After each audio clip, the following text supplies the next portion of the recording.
Good morning, my brothers and sisters. Welcome to the top 10 of Revelation. This is volume 4, maybe 4 last things to think about as we leave Revelation. This is season 27, episode number 99. Number 31, more. Revelation leaves us wanting more. So there's true things about heaven that are not recorded in the book of Revelation, and maybe things we haven't talked about. It's not all here, but there is enough here, and there's enough to say if you look in the book of Revelation and read it and meditate on it, where you end up saying, I want more of you. And that is perfectly normal. God has designed you to desire God himself and desire him for yourself. He has put eternity into man's heart, and we see it very clearly in reading the book of Revelation.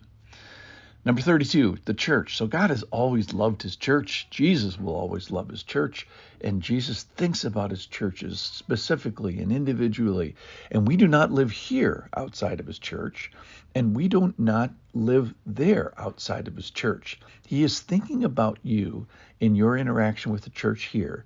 And in the end, we are to be of his church there too.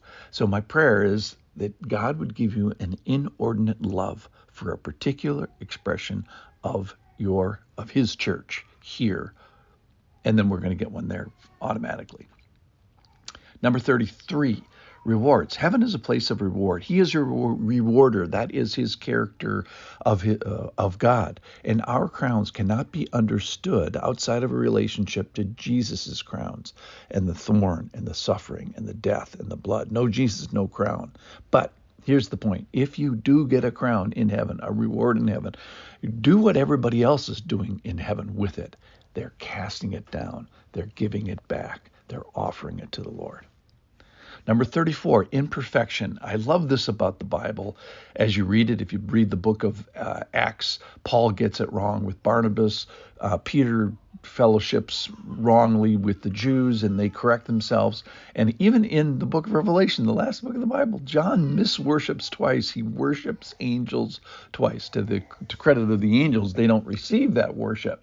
So just the reassurance that the Bible is full of even these heroes of the faith are imperfect people trying to get it right.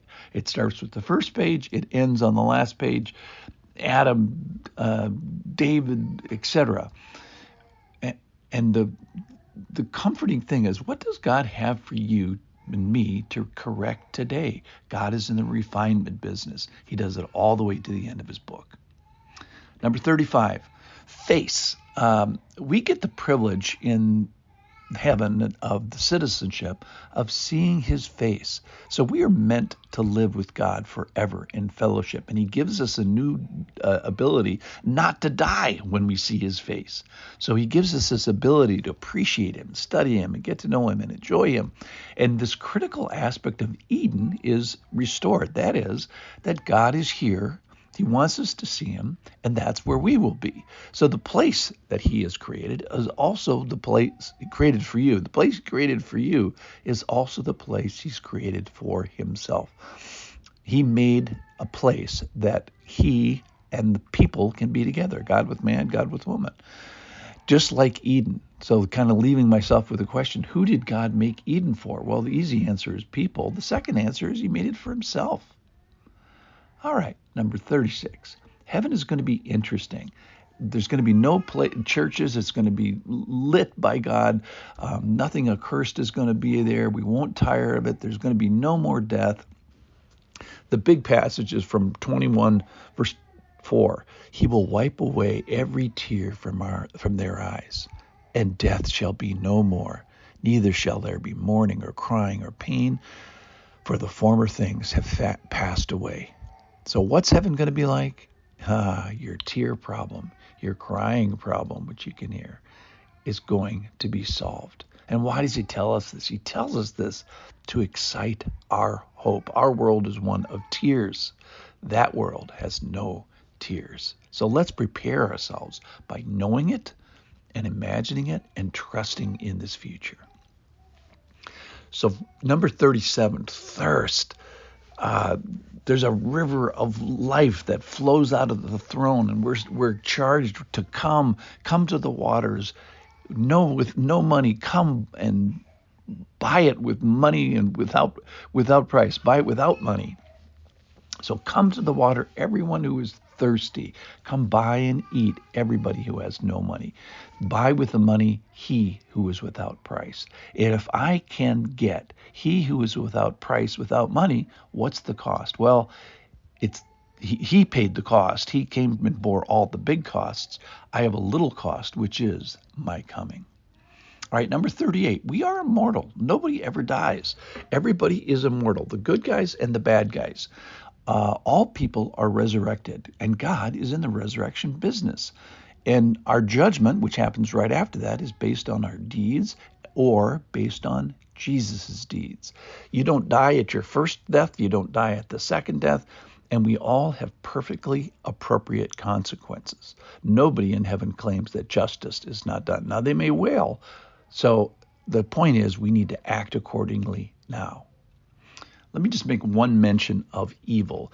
So number 39, Satan does not get to have the last word in the Bible. He's got a lot of words now and a lot of activities now. Just turn on the TV or look in your heart. He's not on the last page of the Bible. The fight against him, however, in God's perspective, was a cakewalk. God defeated him with the breath of his mouth. What was temporarily allowed by the sovereignty of God is no longer allowed. He is summoned. He's cast into the lake of fire. And so if you think about evil, don't worry. Ultimately, God's got this. Then the final thing, number 40, is choice. So we are going to live forever, and it depends on where we're going to live forever. But he's told us so many things. He's given us so many details, and he's reliable in this prophecy we called Revelation. So what happens after you die ultimately depends on God. He's boss, he's sovereign, and only he has power in that realm. So God makes choices. But we have some power now. What happens after you die depends in a great measure on what you do now. What will you do about your sin? What will you do about the penalty that it carries? It's best to fall on Jesus, lean on him, and it is so far above our pay grade. So, but what is within our pay grade, which is to decide today to say, I'll follow, I repent, I'm sorry, I believe, I need you, Lord. Receive me, I receive you. I'm with you now, so I can be with you then. Let's not leave God out. Let's leave God in. Thank you for listening with me, the book of Revelation.